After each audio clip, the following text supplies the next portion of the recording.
We're taking it all the way. Sing it, Bhavani. Once again, mad flavor. கலை மனிதனாக பிறந்த ஒவ்வொருவனும் அள்ளி அள்ளி பழுத வேண்டிய அமிர்தமடாது. Go ahead, Grant. உங்களுடைய காட்சியை பார்த்து கொண்டிருக்கும் பொழுது அந்த அளவுக்கு ஒரு அங்கீகாரம் அடட ஒரு கலைஞன் எதிர்பார்க்கிற விடயம் இதுதான் என்று சொல்லி ஒரு மனநிறைவு உங்களுக்கு கண்டிப்பாக கிடைத்திருக்கும். வடிவாக ஷெட்யூல் பண்ணலாம். நான் நினைக்கிறேன் அதுக்கான பயிற்சிகள் காணாதா அல்லது நாங்கள் 2 படம் செய்த ஒன்று படம் திட்டம் உண்டு அப்படின்னு நினைக்கிறோமோ தெரியல. நீங்கள் எங்களுடைய மண் சார்ந்த படைப்புகளில் நீங்கள் நடித்து கொண்டு வரும் பொழுது உங்களுக்கு என்ன மாதிரி சவால்கள் ஏதாவது வருகிறதா? அதுக்கு நீங்கள் என்ன மாதிரி முகம் கொடுத்து கொண்டு இருக்கின்றீர்கள்? நீங்கள் சிங்கள படங்கள் செய்கிறார்கள் பார்த்தீங்கன்னா பெரிய பெரிய நடிகர் மாதிரி டிரெக்டர் காலில் தாங்கள் ஷூட் முடிஞ்சு போய் காலத்தொட்டு கும்பிட்டுட்டு போவாங்க. அதுக்காக இங்கே காலத்தொட்டு கும்பிட சொல்லல. ஓரளவுக்கு மற்ற கலைஞரை மதிக்க தெரிஞ்சு இல்லை நான் இப்போ தான் வளர்ந்து வாரேன்ன்ற அந்த தன்மை வைக்க மனதில் வந்தால் தான். டான் தமிழொலி நேயர்களுக்கு வணக்கங்கள். மற்றும் ஒரு பீட் பாக்ஸ் நிகழ்ச்சியின் வாயிலாக உங்களை சந்திப்பதில் மகிழ்ச்சி.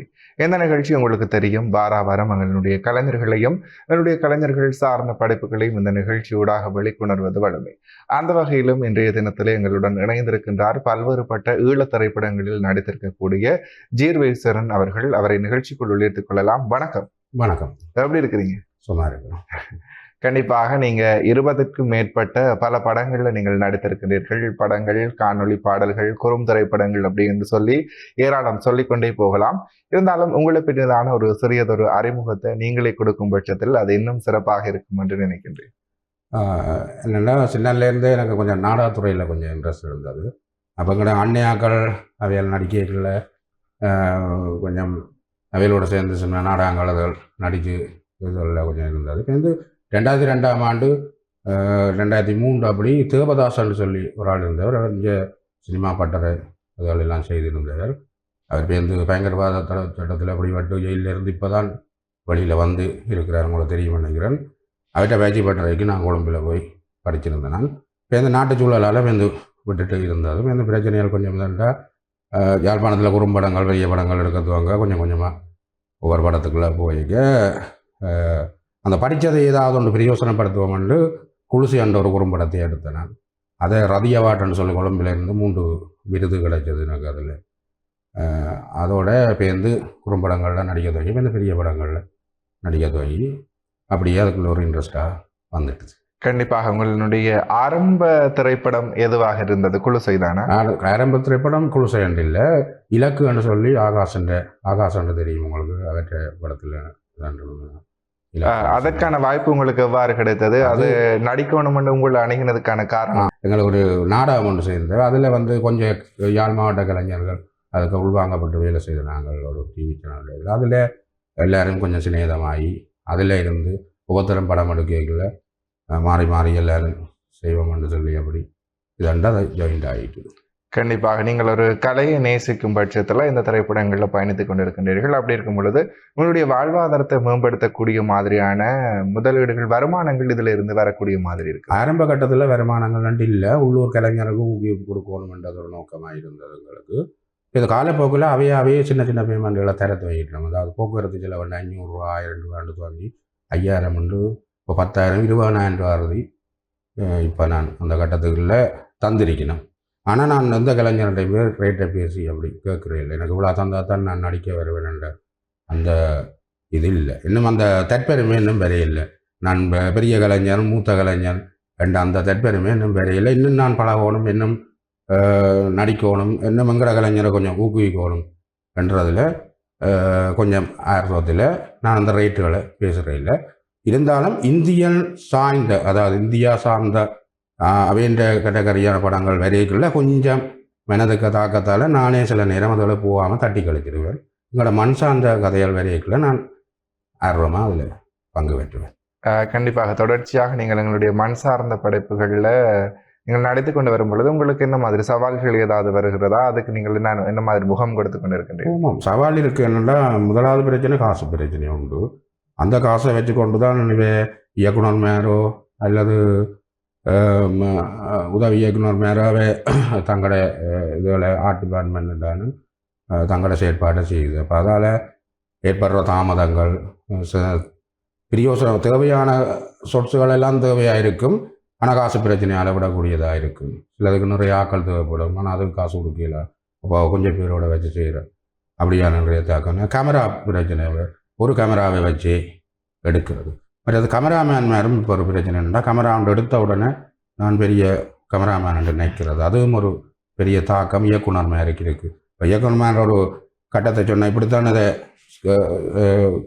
கவரேஜ் பண்ணுங்கொண்டா அவே அந்த அளவுக்கு இல்லை அப்படி இல்லை இப்படி செய்வோம்ன்றா அதை குழப்பி அடிச்சு அப்படியான பிரச்சனை சவால்கள் இருக்குது.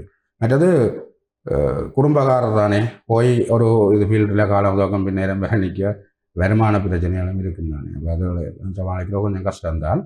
இருந்தாலும் கலையில் ஆர்வம் உள்ள எங்களுக்கு படத்தில் அந்த விசுவாசம் என்ற ரீதியில் நாங்கள் டைம் ஒதுக்கி அவர்களுக்கு. சரி, எப்படி இருக்கும் பொழுது நீங்கள் பல்வேறுபட்ட திரைப்படங்களை நடித்திருந்தாலும் உங்களுக்கான வரவேற்பு எவ்வாறு இருக்கின்றது? உங்களுக்கு நீங்கள் எதிர்பார்த்த அங்கீகாரம் இதுவரை உங்களுக்கு கிடைத்து விட்டதா? இது எதிர்பார்த்த அங்கீகாரம் கிடைத்திருக்குது. ஆனால் இருந்த குறைபாடுகளும் சிலதுகள் இருக்குது. என்னென்னா ஒரே பாணியில் நடிக்கிறான்னு சொல்லி ஒரு குறைபாடு இருக்குது. அது எங்கட பிள்ளையோ இல்லை இயக்குநற்ற பிள்ளையோ வந்து நான் தெரியாது கிடக்கு. நாங்களும் வேறு வழியில் நான் முயற்சி செய்து பார்த்துருக்கேன். எனக்கு அதுதான் பாணி வருது. ஆனால் அப்படியான ஒன்றை இந்த கேசவராஜேஸ்வரன் ஒரு ஆள் இருந்தார் பெனமின காட்டில். இவருக்கு இப்படியான கேரக்டர் தான் சரின்னு சொல்லி ஒரு அரசியல் வில்லை நான் தந்திருந்தேன். அதனால் கொஞ்சம் வரவேற்பு கிடைச்சிருந்தது. அதுக்கு பிறகு வந்து நெறிஞ்சி முள் அப்படி இப்படின்னு நிறைய பசினாங்கோள் அப்படின்ற ஒரு படங்களில் நடிச்சிருந்தோம் நாங்கள். இருந்தாலும் இன்னும் கொஞ்சம் இவருக்கு வேறு வித்தியாசமாக வரும்னு சொல்லி ஜூட்சுகி என்று சொல்லி ஒரு கண்ணம்மான்ற ஒரு படம் ஒன்று இதுன்றதா இல்லை கொஞ்சம் கொமடி எனக்கு போட்டு பார்ப்போம், உங்களுக்கு அதை நல்லா வேறுன்னு செய்யுங்கன்னு சொல்லியிருந்தார். நான் அவர் சொல்லியே ஒரு மாதிரி சரி பரவாயில்ல போகணும் எனக்கு எங்கடா வர போகுதுன்னு போடணும். அது வந்து கொஞ்சம் வரவேற்பு பெற்றிருக்கண்டு இப்போ கொஞ்சம் தெரியுது. சரி, இந்த கண்ணம்மா பற்றி நாங்கள் பேசணும், அதுக்கு கொஞ்சம் டைம் தேவை.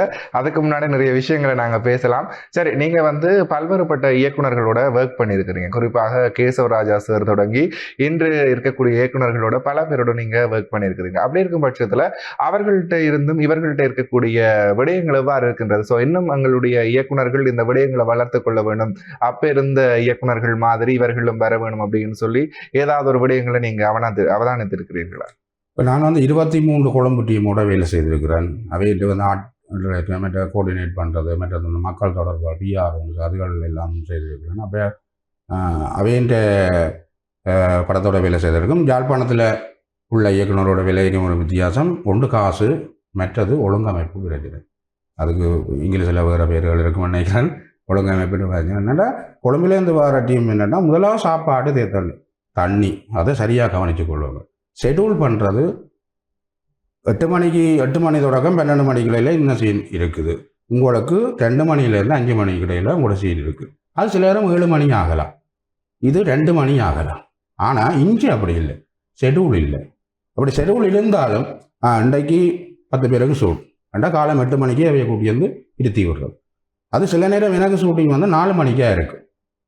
அது நானும் தூங்கியே என்று அந்த நடிக்கிற அந்த இதுகளையுமே சிலது போயிடும். அப்படியான இதுகளை பார்த்துருக்கேன். மற்றது போன அப்புறம் தான் சாப்பாடு வருமோ என்று கேட்டால் அப்புறம் போய் 11 மணி 10 மணிக்கு சாப்பாடை கொண்டு வர, அதுவும் ஒரு தாக்கத்தில் இருக்குது. மற்றது அவைன்ற என்ன சொல்கிறாங்க லைட்டிங் கேமராக்கள் அதில் வாடகை பிரச்சனை இங்கே அந்த அதுகள் இல்லை தானே. அப்போ அதாலே வெயில் கூடிட்டுது குறைஞ்சிட்டுதுன்ற சொல்லி ஒரு இது இருக்குது. ஆனால் படம் ஒன்று எடுக்க வழிகிட்டால் உதவி இயக்குனர் மேலே வச்சிருக்கணும், ஆர்ட் டிபார்ட்மெண்ட் அவைகள் ரெண்டு எல்லாரும் வச்சிருக்கணும். வடிவாக ஷெடியூல் பண்ணலாம்.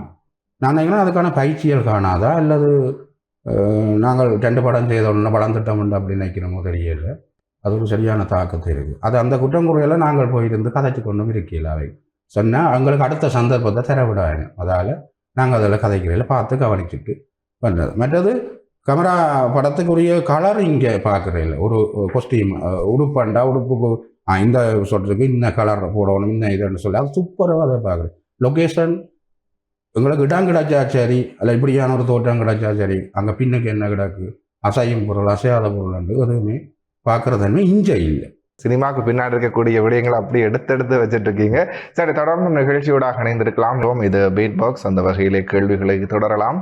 குறிப்பாக ஜீவேஸ்வரனுடைய வாழ்விலே குறிப்பாக இந்த சினிமா பயணத்தில் ஒரு டேர்னிங் பாயிண்ட் அப்படின்னும் பொழுது கண்ணம்மா திரைப்படத்தில் இருக்கக்கூடிய முத்து கதாபாத்திரம்னு தான் நான் நினைக்கின்றேன்.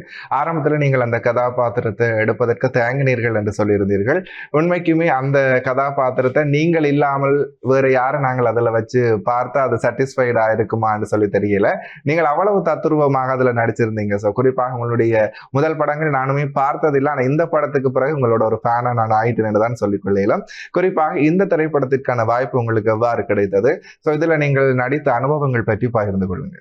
இதில் நான் நெருங்கி முள்ளன்ற ஒரு படம் நடிக்கையில் வந்து ஜூட்சுகி என்னோட ஃப்ரெண்டானார்.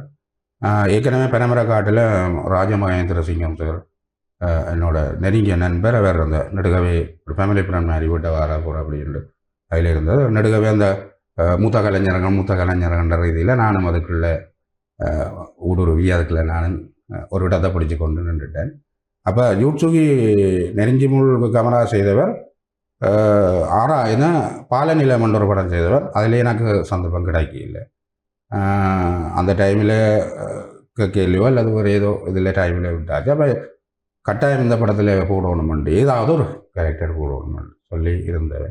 அப்போ இதுக்கு பிரதானமாக வந்து ராஜமகேந்திர சிங்கன் சார் தான் தன் பழைய ஆக்கள் எல்லாரையும் போடணுமெண்டு போட்டிருந்தது. அதில் எனக்கு ஏற்கனவே படம் துவக்கம் போதில் உங்களுக்கு நான் ஒரு சந்தர்ப்பம் இருக்கேன். அப்போ நான் ஒரு சின்ன கேரக்டர் ஒன்று கிடைக்கும் எனக்கு வந்து நச்சிருந்த நான் ஒழிய இப்படியெல்லாம் வந்து இந்த அளவுக்கு வருமென்று நான் எதிர்பார்க்கல. இதில் நான் இந்த கட்டத்தில் ராஜமகேந்திர சிங்கன் சார் ஜூட்சுகிக்கு நன்றியை தெரிவிக்கணும். கலைஞர் அதில் வெளிநாட்டு கலைஞர் சுவிஸ்ராவு முதல் கொண்ட நட்பும் கிடைச்சது எங்களுக்கு கொண்டு. அதோட இந்த படத்தில் நடிக்கிற சந்தர்ப்பம் இருந்தது. கண்டிப்பாக எதிர்பாராத விஷயத்துல தான் எங்களுக்கு ஒரு எதிர்பாராத ஒரு நன்மை நடக்கும் என்று சொல்வார்கள். அதற்கேற்றாற் போல உங்களுக்கு இந்த முத்து கதாபாத்திரம் நினைக்கிறேன். நானும் அந்த திரையரங்கில இருந்து உங்களுடைய காட்சியை பார்த்து கொண்டிருக்கும் பொழுது அந்த அளவுக்கு ஒரு அங்கீகாரம் அடர ஒரு கலைஞன் எதிர்பார்க்கிற விடயம் இதுதான் என்று சொல்லி ஒரு மனநிறைவு உங்களுக்கு கண்டிப்பாக கிடைத்திருக்கும். இந்த விடயங்கள் எல்லாம் நீங்கள் எதிர்பார்த்தீர்களா நடிக்கும் பொழுது? இல்லை நான் நடிக்கும் போது எதிர்பார்க்க இல்லை. ஜூட்சுகி எனக்கு வந்து உங்களுக்கு இந்த கேரக்டர் பொருத்தம்னு சொல்ல நான் எது எனக்கு வரும் தெரியாது. இல்லைன்னா நீங்கள் யதார்த்தமாக செய்யணும், உங்களுக்கு வரும். இந்த படத்துல இருந்து உங்களுக்கு சரியான ஒரு மாற்றம் இருக்கும், நீங்கள் இருந்து பாருங்கன்னு சொல்லியிருந்தேன். ராஜமகேந்திர சிங்கன் சாரும் அதே சொல்லியிருந்தேன். அப்போ நான் என்னென்னா அது சும்மா பப்பா இலையத்தில் சொல்லி நான் வந்தேன் மாதிரியான ஒரு நினைப்பில் சரி ஏதோ செய்வோம்ட்டு செய்திருந்தேன். இப்போ இந்த ஒரு நாள் 2 நாள் ஷூட் போவோம் ரைட் நானே கொஞ்சம் சுதாரித்து கொண்டேன். இல்லை இதை கொஞ்சம் படியாக செய்யத்தான் வேணும்ட்டு செய்திருந்தேன். நான் இருந்தாலும் படத்தில் சாதாரணமாக ஒரு சின்ன கோமிக் தானே என்ற ஒரு ரீதியில் தான் நான் இருந்தேன். ஆனால் திரையரங்கை போய் பார்த்துட்டு வெளியில் வர முடியாமல் நான் கஷ்டப்பட்டதை யோசிச்சு வெளியில் வர விட இல்லை. அதோட வெளியில் வந்தா பிறகும் இதென்று யோசிச்சு ஒரு வேறு ஒரு கனவு உலகத்துக்கு போட்டேன். அந்த இந்தியாவில் நடிகர் மேலே கண்ட உடனே ஓடி போய் படம் எடுக்கிற மாதிரியான சூழலை நான் கண்டேன். அப்போ இவ்வளோ சினிமாக்களில் இது எனக்கு ஒரு மறக்க முடியாத படமாக இருக்குது. கண்டிப்பா அந்த இடத்துல நானுமே அந்த தருவாயில நின்றபடியால் எனக்கும் கண்டிப்பாக அதை உணர்ந்து கொள்ளக்கூடிய மாதிரி இருக்கின்றது. எங்களுடைய நாட்டிலேயுமே இந்த மாதிரியான எல்லா விதமான கலைஞர்களுமே இருக்கிறார்கள். ஒரு காமெடி நடிகராக இருக்கட்டும் சரி, ஆக்ஷன் ஹீரோவா இருக்கட்டும் சரி, ரொமான்டிக் ஹீரோவா இருக்கட்டும் சரி, எல்லா துறையிலையுமே வந்து எங்களுடைய அவர்களுமே சலித்தவர்கள் இல்லை என்றதை இந்த திரைப்படங்கள் வந்து பறைசாட்டுகிறது. இந்த மாதிரியான அங்கீகாரங்களை தொடர்ந்து எங்களுடைய மக்கள் வந்து எங்களுக்கு கொடுக்கும் பட்சத்துல நாங்களும் எங்களுடைய திரையுலகமும் எங்கேயோ சென்றுவிடும் என்றதுல எந்தவித மாற்று கருத்துமே இல்லை. அதற்கு ஒரு பெரிய ஒரு உதாரணம் ஜீவேஸ்வரனாகத்தான் இருக்க முடியும். இந்த திரைப்படத்திற்கு அப்புறம் உங்களுக்காக வந்திருக்கக்கூடிய சான்சஸ் எப்படி இருக்குது? இல்லை இந்த படத்துக்கு பிறகு என்னன்னு நாங்கள் இதாண்டையில் நான் உங்கள் படத்தை கேட்டிருக்கிறோம். அதோட முடிவுகள் என்ன வரையில் நாங்கள் ஓமான்னு சொல்லியிருக்கிறோம். அதில் பேர் விவரங்கள் ஒன்றும் தெரியாது, கதைச்சபடி இருக்குது. அதை விட இப்போ டென்மார்சன் கோல் பண்ணி கொழம்பில் ஒரு படம் செய்ய போகிறோன்னு கேட்டிருந்தவர். பேருந்து ஏதோ வர சிக்கலால் தான் போய் வரணும்னு சொல்லி கொஞ்சம் மீட் போட்டிருந்தவர். கேட்டபடி கிடக்குது, என்ன முடிவில்லாத இதில். கண்டிப்பாக நீங்கள் மாத்திரமல்ல உங்களுடைய குடும்பமே இந்த சினிமா துறைக்குள்ள ஒரு முற்றுமுழுதாக தங்களை ஈடுபடுத்தி அர்ப்பணித்து நடிக்கக்கூடிய ஒரு நடிகர்களாக இருந்து கொண்டிருக்கின்றீர்கள். அப்படி இருக்கும் பொழுது அவர்களுக்கு உங்களுடைய இந்த வெற்றி எவ்வாறு ஒரு ஆறுதலை கொடுத்தது? நான் படத்தை போய் ஷூட்டிங் போட்டு வந்த அப்புறம் வீட்டில் கேட்பினோம் என்ன மாதிரி படம் என்ன இதுண்டா பிரச்சனை இல்லை, சும்மா சின்ன சூடாக போடுவாங்க என்ற மாதிரி. நான் வீட்டில் இப்படி கொமிக் இதெல்லாம் இப்படி செய்தனாட்ட நான் சொல்ல இல்லை. ஏன்னு சொன்னால் ஒரு முதலாம் நாள் 2ஆம் நாள் போய் வரைக்கும் நான் கொஞ்சம் விளங்கிட்டுது, இது ஏதோ கொஞ்சம் இருக்குது. அப்போ இதை அங்கேயே வீட்டில் என்ன நக்கல் அடிப்பினமோன்ற ஒரு பயத்தில் நான் அதை சொல்ல விட்டுட்டேன். இப்போ நான் முதலாவது காட்சிக்கு நான் போகிற இல்லையென்று அப்போவே முடிவெட்டுட்டு இருந்தேன்னா பேருந்து நான் டப்பிங் போய் பேருந்து படம் எல்லாம் முடிஞ்ச அப்புறம் திருப்பி மகேந்திர சிங்கை கால் பண்ணி சார் கால் பண்ணி சொன்னேன் இவர் சரியான வித்தியாசமாக வந்திருக்குது நீங்கள் எதிர்பார்த்ததை விட கூட வந்திருக்குது என்று சொன்ன அப்புறம் தான் நான் முதலாவதுக்கு போனேன். அதுவரையும் நான் வீட்டில் இப்படித்தான் நடித்தேன், நான் இப்படித்தான் கட்டவேண்டதை நான் சொல்லல. ஸோ வேறு என்ன சும்மா ஒரு குடியாரம் கட்டேன் என்ற வேலையும் சுருக்கமாக முடிச்சுட்டு இருக்கட்டேன்.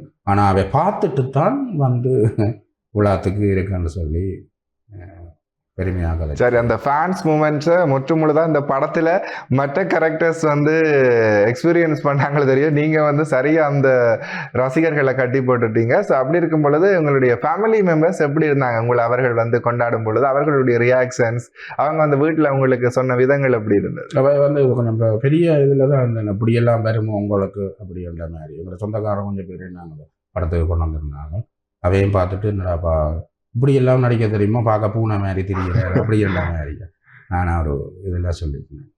சரி, இப்போ ஆரம்ப கட்டத்தில் நீங்கள் சினிமாக்களை குறிப்பாக குடும்பமாக நீங்கள் நடிக்கும் பொழுது பல்வேறுபட்ட விமர்சனங்களை கண்டிப்பாக நீங்கள் எதிர்நோக்கி இருப்பீர்கள்.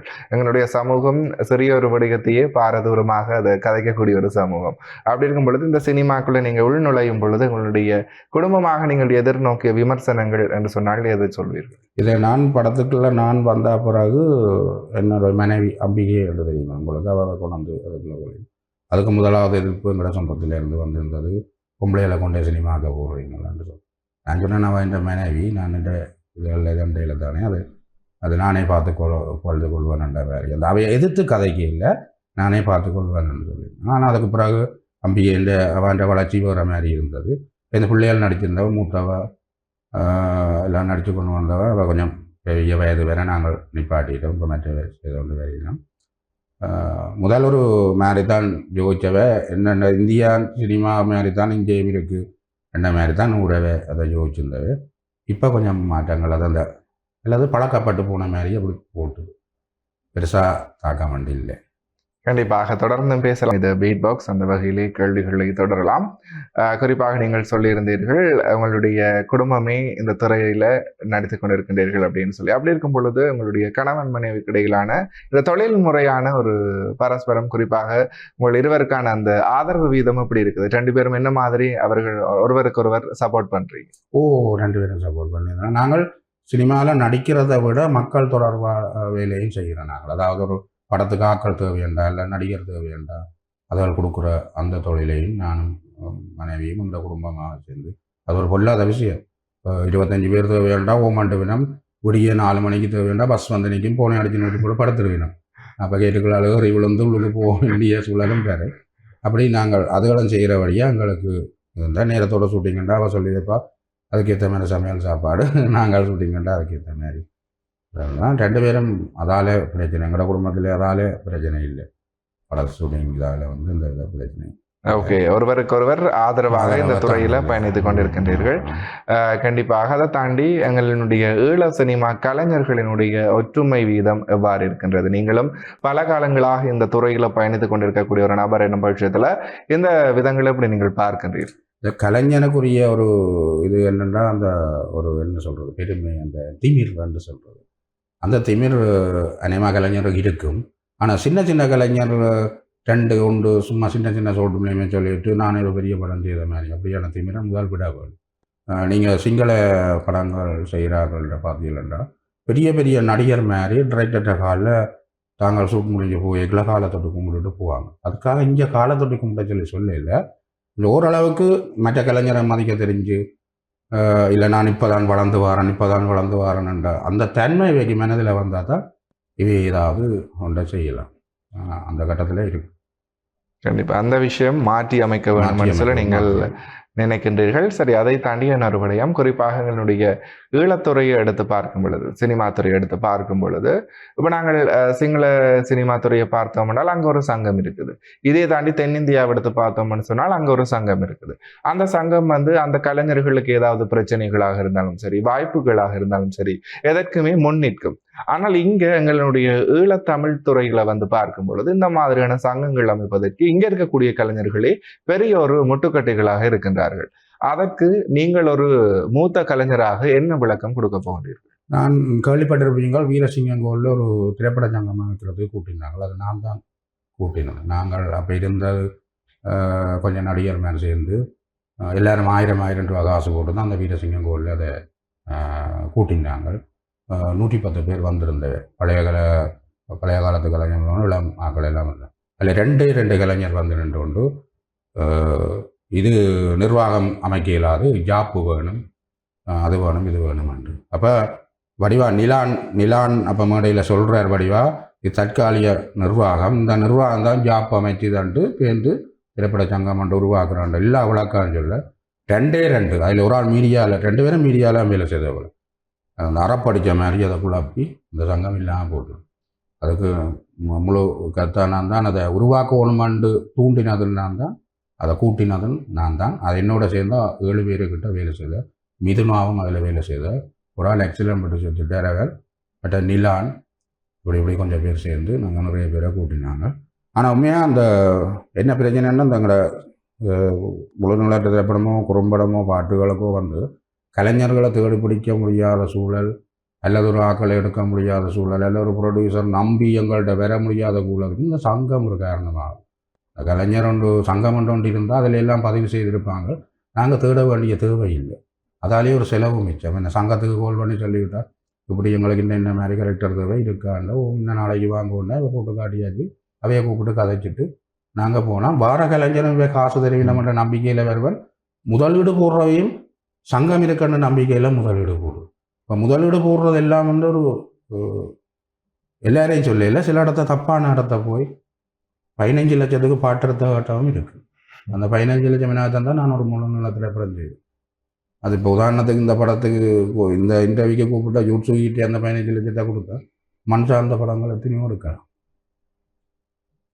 கண்டிப்பாக நல்ல ஒரு யதார்த்தமான விடயங்களை தான் நீங்கள் பேசி கொண்டிருக்கின்றீர்கள். குறிப்பாக இந்த சங்கம் ஒன்று இல்லாதது எங்களுடைய ஈழத்திரைத்துறையில் கலைஞர்களுக்கு பெரிய ஒரு பாதிப்பை இன்று வரைக்கும் ஏற்படுத்தி கொண்டிருக்கின்றது. நிறைய இயக்குநர்களாக இருக்கட்டும், நிறைய தயாரிப்பாளர்களாக இருக்கட்டும், கலைஞர்களை கூப்பிட்டுட்டு அவர்களுக்கான ஊதியங்கள் சரியான முறைகளை இன்றும் கூட வழங்குறதை நான் நிறைய இடத்துல நான் அவதானிச்சிருக்கிறேன். இந்த மாதிரியான கலைஞர்கள் வந்து ஆர்வம் இருக்குது, ஆனால் அவர்களுக்கான திறமை இருந்தும் அவர்களுக்கான ஊதியங்கள்ன்றது சரியான முறையில் போய் சேர்றது இல்லை. எந்த விடயங்களினுடைய உங்களுடைய பார்வை வரும்? எங்களுக்கும் அதே சந்தர்ப்பம் நடந்தது. ஏன்னா மனைவிக்கும் அதே சந்தர்ப்பங்கள் நடந்திருக்கு. நாங்கள் சில பேர் அதை காட்டி கொடுக்காமே சில செயற்பாடுகளை நாங்கள் விட்டுட்டோம். ஏனண்டா இது சுமார் காசுக்காக நாங்கள் என்னோட கலைஞனை தாக்கக்கூடாதுன்னா நான் அப்படியா நாங்கள் சில பேர் எங்களோட சினிமா ஃபீல்டுலேருந்து இல்லாமல் போனவையும் இருக்கணும். அப்படியே மாற்றினவை வேறு பிரச்சனையில் போனவையும் இருக்கணும்.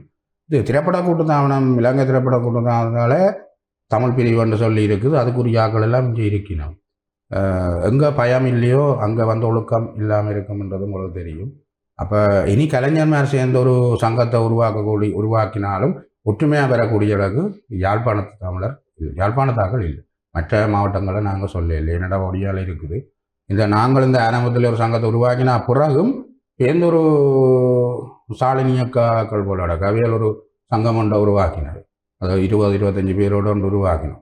அது கொடுத்து இயங்க முடியாத சூழலில் வந்துடுது. அப்போ இனி எடுக்கிறேன்னு சொன்னால் அரசாங்கம் தான் கட்டாயம் கலைஞர் எல்லாம் பதிய வேணும், ஒரு சங்கம் ஒன்று தண்ட வேணும் என்று அரசாங்கத்தில் உள்ள அதை தான் இது கொண்டு வந்து விரட்டினாத்தான் நாங்கள் ஒரு அடையாள அட்டை தந்தால் தான் இனி நீங்கள் நடிக்க முடியும் என்ற ஒரு கட்டத்தை இந்த கொரோனா ஊசி போடுற மாதிரி ஊசி போட்டால் தான் இந்த காட்டு இருந்தால் தான் நீங்கள் எங்கேயும் போகலான்னு விரட்டின மாதிரி எல்லாரும் போட்டுட்டு இருக்கிற மாதிரி விரட்டினா தான் இதெல்லாம் போகல.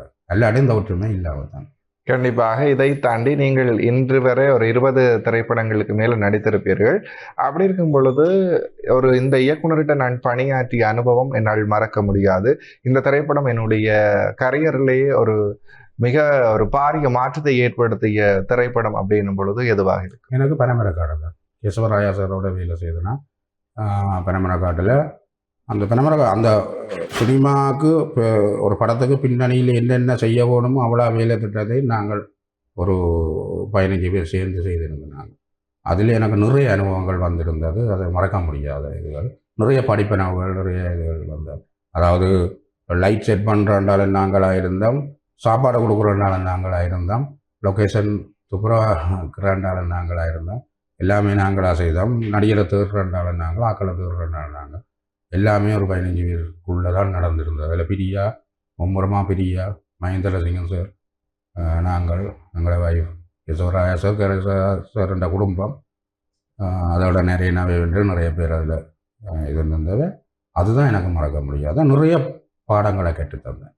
சரி, இறுதியாக இந்த நிகழ்ச்சியினுடைய இறுதியில் ஒரு இறுதி கேள்வி, குறிப்பாக என்ன அப்படின்னு சொல்லி பார்க்கும் பொழுது எங்களுடைய கலைஞர்களுக்கு நீங்கள் ஒரு மூத்த கலைஞராக என்ன விடயத்தை பதிவு செய்ய விரும்புகிறீர்கள்? எங்களோட கலைஞர்களுக்கு நாங்கள் சொல்ல வேண்டிய விஷயம் என்னென்றால், திருப்பி நான் சிங்களம் இந்தியான்னு கதைக்கிறேன்னு யோசிக்கணும்னா, சிங்களாக்கள் தங்களுடைய வரலாற்றை சொல்லிட்டோம், இந்தியாக்கள் தங்களுடைய வரலாற்றை சொல்லிட்டோம். அந்த இந்தியாவில் ஒரு மாநிலமும் தங்களோட வரலாற்றை சொல்லி கொண்டு வருது.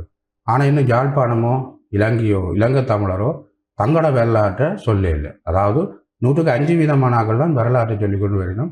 மிச்சம் எல்லாம் அங்கால படம் எடுக்கிறான், பறக்கிறான், அடிக்கிறான் என்று தான். வரலாற்று எடுக்கிறதுக்கும் அவர்களுக்கு ஒரு தடை இருக்குது. அதுக்கு என்ன இல்லை, அது எடுக்கக்கூடிய முறையில் எடுக்கலாம். நிறைய விஷயங்கள் எடுக்கக்கூடிய முறையில் எடுக்கலாம். சின்ன வரலாறுகளை நீங்கள் எடுத்துக்கொண்டு வர ஆட்டோமேட்டிக்காக அந்த தடை நீங்கள் கூடியே இருக்கும். அதுக்கு வரலாறுன்றது போராட்டம் சம்பந்தமானது தான் வரலாறுன்ற இல்லை. சாதாரணமாக நல்ல ஒரு கோயில் அப்படி உருவானது, அது ஒரு வரலாறு. ஆனால் அதுக்கு பெரிய செலவாகும். அதை விட்டுட்டு போகிற ஒன்று குளம் அப்படி இருவாய், அதில் ஊர் அப்படி இருவாய், ஏதோ ஒரு வரலாற்றை எடுத்துக்கொள்ளலாம். அதுக்காக அடிச்சுத்தான் பறந்துதான் வாழ்வெட்டு வச்சுத்தான் படம் எடுக்கணுமென்ற சூழல் இல்லை. இந்த இவர் யூட்சுகி பகன்னம்மா எடுத்தார், உள்ளுக்க மறைமுகமான ஒரு சின்ன இருந்தது. ஆனால் மண் சார்ந்த இடங்களை எடுத்து அவர் இப்படித்தான் நடந்திருக்கின்ற ஒரு இதை காட்டியிருக்கிறார். அதை மாதிரி எத்தனையோ வரலாறுகள் செய்யலாம். கோயில் வரலாறு முறை கொண்டு ஊருடைய வரலாறு, பேச்சு வழக்கில் உள்ள வரலாறு.